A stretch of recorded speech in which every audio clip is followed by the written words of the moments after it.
Hello friend, welcome to my YouTube channel like a creation.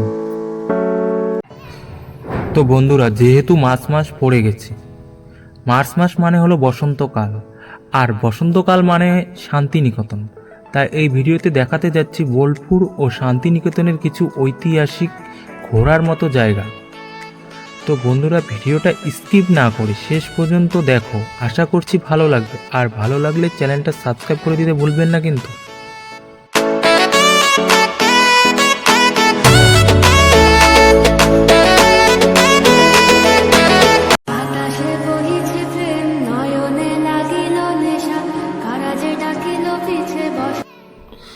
প্রথমে যে জায়গাটির কথা বলবো তা হলো সৃজনী শিল্পগ্রাম। বোলপুরের এক সৃজনী শিল্পগ্রাম হলো এমন একটি দর্শনীয় স্থান যেটা না দেখলে আপনারা বোলপুরে ভ্রমণ অপূর্ণই থেকে যাবে। পূর্ব এবং উত্তর পূর্ব ভারতের রাজ্যগুলির মানুষের জীবনযাত্রা ও শিল্প সংস্কৃতির এক অপূর্ব সহবাসস্থান হল সৃজনী শিল্পগ্রাম।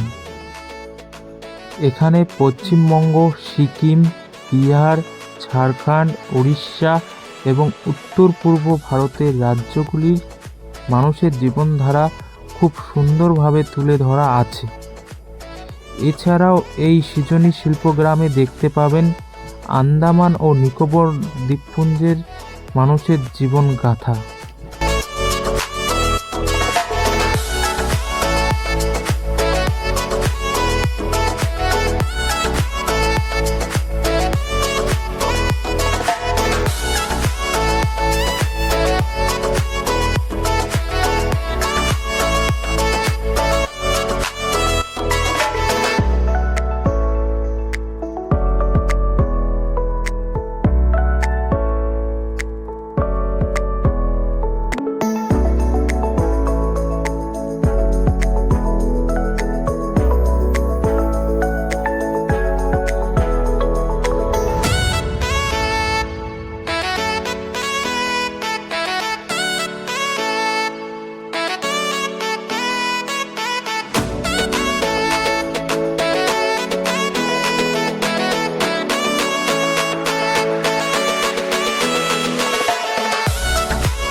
রবীন্দ্র ভবন বা মিউজিয়াম। আপনারা যদি শান্তিনিকেতনে এসে থাকেন তাহলে রবীন্দ্র ভবন জাদুঘর ঐতিহাসিকভাবে আগ্রহী এবং কৌতূহলীদের জন্য এটি সেই জায়গা যেখানে কেউ রবীন্দ্রনাথ ঠাকুরের জীবন ও কাজ সম্পর্কে অনেক কিছুই জানতে পারে। 1961 সালে নির্মিত এই জাদুঘরে ঠাকুরের কিছু মূল্য কাজ ও চিত্রকর্মের পাণ্ডুলিপি, ফটোগ্রাফ এবং সার্টিফিকেট রয়েছে। তাহলে যদি শান্তিনিকেতনে এসে থাকেন তাহলে রবীন্দ্র ভবনে অবশ্যই যাবেন।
ছাতিমতলা।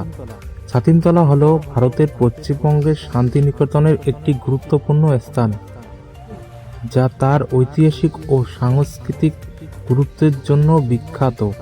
এটি একটি নির্মল স্থান যেখানে শান্তিনিকেতনের প্রতিষ্ঠাতা মহর্ষি দেবেন্দ্রনাথ ঠাকুর, নোবেল বিজয়ী রবীন্দ্রনাথ ঠাকুরের পিতা, ছাতিম গাছের নিচে ধ্যান করতেন। এই স্থানটিতে শান্তি এবং আধ্যাত্মিক চিন্তার প্রতীক।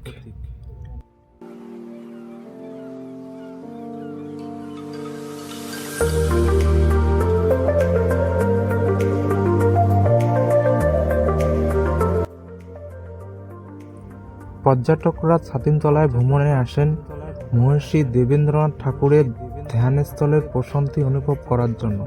এটি ঐতিহাসিক মূল্যবান স্থান এবং এটি ঠাকুর পরিবারের জীবন ও ভারতীয় সংস্কৃতি, শিক্ষা এবং দর্শনে তাদের অবদানের অন্তর্দৃষ্টি প্রদান করে। এই স্থানে সরলতা এবং অত্যাধুনিক শান্তিপূর্ণ বিশ্রামের সন্ধানকারী দর্শনার্থীদের আকর্ষণ করে।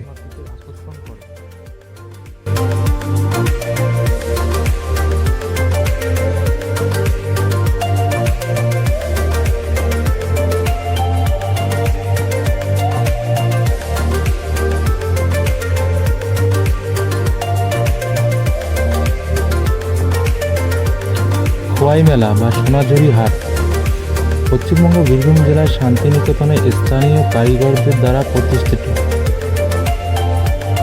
এটি একটি সাপ্তাহিক হাট। শনিবার বিকালে বাজার ও খোয়াই মেলা এখানে বাঙালি ও সংস্কৃতির একটি অংশ হয়ে উঠেছে এবং 20 বছরের বেশি সময় ধরে এটি অনুষ্ঠিত হয়ে আসছে। এটি প্রতি শনিবার খোয়াই বা কোপাই নদীর তীরে অনুষ্ঠিত হয়। এই খোয়াই অঞ্চল এবং নদীর নামানুসারে এই মেলার নামকরণ করা হয়েছে। এই মেলার উদ্বোধনী দিনের কারণে এটিকে শনিবারের হাট বা শনিবারের মেলা বলা হয়।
ডিয়ার পার্ক প্রাকৃতিক প্রেমীদের জন্য একটি আশ্রয়স্থল। শান্তিনিকেতনের ডিয়ার পার্ক শহরে উপকণ্ঠে অবস্থিত। শান্তিনিকেতন ডিয়ার পার্ক বন্যপ্রাণী ও উৎসাহীদের জন্য একটি অভয়ারণ্য। হরিণ ও খরগোশ, বিভিন্ন ধরনের পাখির বাসস্থান।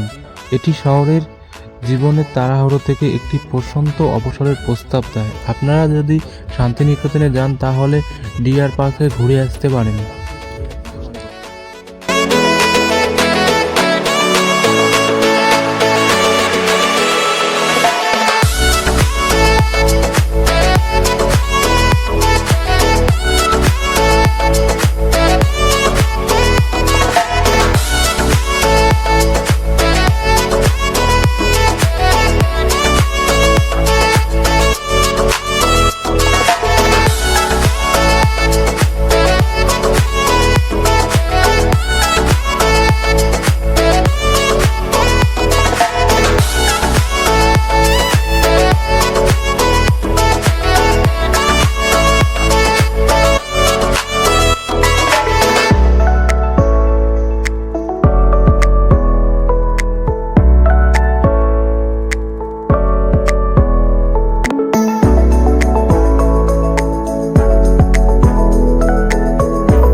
অমরকুটি এর বাংলা অর্থ আমার কুটি।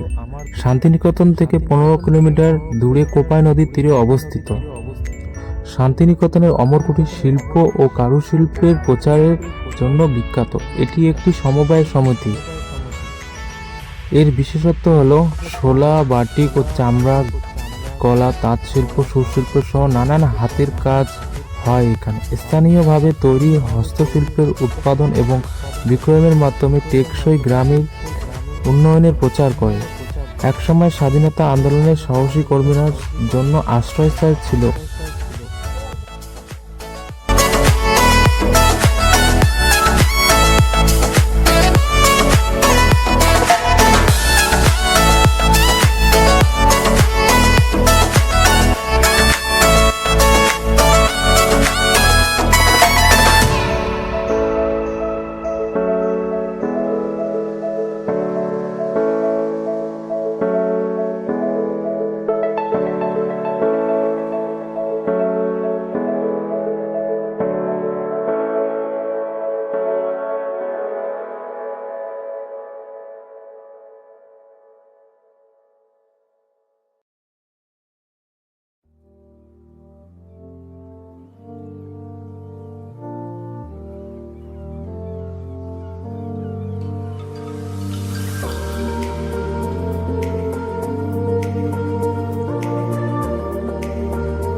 কলা ভবন।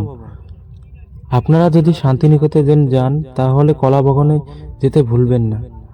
বিশ্বভারতীয় বিশ্ববিদ্যালয়ের কলা ভবন ভারতের পশ্চিমবঙ্গের রাজ্যের শান্তিনিকেতনের এক চারুকলা ও দৃশ্যকলা বিদ্যার কেন্দ্র। 1919 সালে রবীন্দ্রনাথ ঠাকুর এটি তৈরি করেছিলেন। কলা ভবনে একটি আর্ট গ্যালারি রয়েছে যার নাম নন্দন। সেখানে ভাস্কর্য, ফোকস এবং মুরাল প্রদর্শন করা হয়েছে। 1960-এর দশকে বিড়লা এবং গোয়েঙ্ক পরিবার তাদের নামে দুটি মেয়েদের হোস্টেল তৈরি করেছিল। কলা ভবনে বিশিষ্ট ভারতীয় এবং সুদূর প্রচারের মাস্টারদের 17,000টি মূল্য শিল্পকর্ম রয়েছে এবং এখানে সেগুলি সংরক্ষণ ও প্রদর্শনের জন্য বইয়ের সমর্থন চাইছে। নন্দলাল বসু 1923 সালে প্রথম অধ্যক্ষ হন এবং তারপরে বিনোদ বিহারী মুখোপাধ্যায় এবং রাম কিঙ্কর বেশ, কেজি শুভকর, দিনকর কৌশিক আর এবং শিবকুমার, সোমনাথ হোর এবং যোগেন চৌধুরী সহ একাধিক শিল্পীরা ছিলেন। শান্তিনিকেতনের শিল্প আঙ্গিনায় যারা নিজেদের অনন্য করে তুলেছেন তাদের মধ্যে ছিলেন গৌরী ভাঙ্গা, যমুনা সেন, শঙ্কর চৌধুরী এবং সনৎ কর। কলা ভবনের চারুকলা স্নাতক এবং চারুকলার স্নাতক ডিগ্রির পাশাপাশি চিত্রকলা ও ভাস্কর্য, মোড়ল, পেন্টিং মেকিং, ডিজাইন, টেক্সটাইল এবং শিল্প ইতিহাসের সার্টিফিকেট ডিগ্রি প্রদান করে।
যদি আপনাদের ভিডিওটা ভালো লাগে তাহলে চ্যানেলটা সাবস্ক্রাইব করে দেবেন, এবং যদি শান্তিনিকেতন নিয়ে যদি দ্বিতীয় পার্ট চান তাহলে কমেন্ট করে জানিয়ে দেবেন। আমি তাহলে অবশ্যই শান্তিনিকেতন নিয়ে আরেকটি ভিডিও আপনাদের সামনে তুলে ধরবো।